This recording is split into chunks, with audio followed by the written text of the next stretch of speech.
So hey guys, আসসালামু আলাইকুম, welcome to my YouTube channel. তো আজকে আমরা দেখব তোমরা কীভাবে তোমাদের এই ধরনের ছবি থেকে তোমরা 4K এইরকম ইনহ্যান্স ছবি এডিটিং করতে পারবে।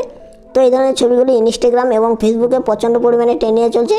তো আমি যেরকমভাবে দেখাবো তোমরা ঠিক সেরকমভাবে করবে। তোমরা কেউ একটু ভিডিওটা স্কিপ করবে না। তো চলুন আমি ভিডিওটি শুরু করি। তোমরা সর্বপ্রথম কী করবে, তোমরা এখানে গুগল ক্রোমটা ওপেন করে নেবে।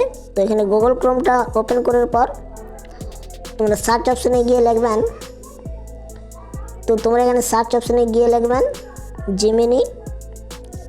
তো আমি লিখে নিচ্ছি জেমিনি। তো জেমিনি লেখার পর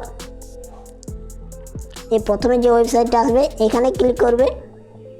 তো এইখানে ক্লিক করার পর তোমরা যদি এটা প্রথমবার ওপেন করে থাকো তোমরা অবশ্যই এখানে জিমেল দিয়ে সাইন আপ করে নেবে। এই যে, তো জিমেল দিয়ে সাইন আপ করার পর তোমরা কী করবে, তোমরা এই দেখুন প্লাস আইকন আছে, এই প্লাস আইকনে ক্লিক করে আপলোড ফাইলে ক্লিক করে এই ফটো অ্যান্ড ভিডিওস এখানে ক্লিক করবে। তো এখানে ক্লিক করার পর তোমরা যে ফটোটাকে 4K এনহ্যান্স করতে চাও সেই ফটো এনে সিলেক্ট করে নেবে। তো আমি এখানে এই ফটোটা একটু সিলেক্ট করে নিলাম। তো ফটোটা সিলেক্ট করার পর আমি এখানে একটা ফর্ম দেবো। তো সেই ফর্মটা আমি আমার ডেসক্রিপশন বক্সে দিয়ে দেবো, সেখান থেকে তোমরা কপি করে নেবে। তো এই ফর্মটা দেওয়ার পর তোমরা কী করবে, এখানে দেখুন এখানে ক্লিক করবে। তো এই আইকনে ক্লিক করার পর তোমরা 1 থেকে 2 মিনিটের মতন ওয়েট করবে, তাহলে তোমাদের ছবিটা রেডি হয়ে যাবে, এডিটিং হয়ে যাবে। তো আমি এখানে একটু ভিডিওটা স্কিপ করে নিচ্ছি। তো এই যে দেখুন আমার ফটোটা কত সুন্দরভাবে এডিটিং করে নিল। তো এরপর এটা তোমরা ডাউনলোড করার জন্য কী করবে, তোমরা ছবির উপর ট্যাপ করবে। ছবির উপর ট্যাপ করার পর উপরে দেখুন ডাউনলোড আইকন আছে, এই ডাউনলোড আইকনে ক্লিক করে নেবে।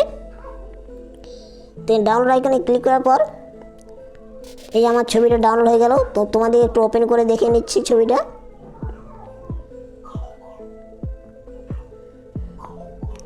তো এখানে তোমরা এইভাবে এডিটিং করতে পারবে খুবই সহজে। তো এই যে দেখুন কত স্মুথলিভাবে আমার হয়ে গেল। তো এইভাবে তোমরা এডিটিং করতে পারো। তো এই ছিল আজকের ভিডিও যদি ভালো লেগে থাকে অবশ্যই চ্যানেলে সাবস্ক্রাইব করে পাশে থাকা বেল নোটিফিকেশনটি অন করে রাখবেন। দেখা হচ্ছে অন্য কোনো ভিডিওতে। ততক্ষণ টেক কেয়ার, বাই বাই।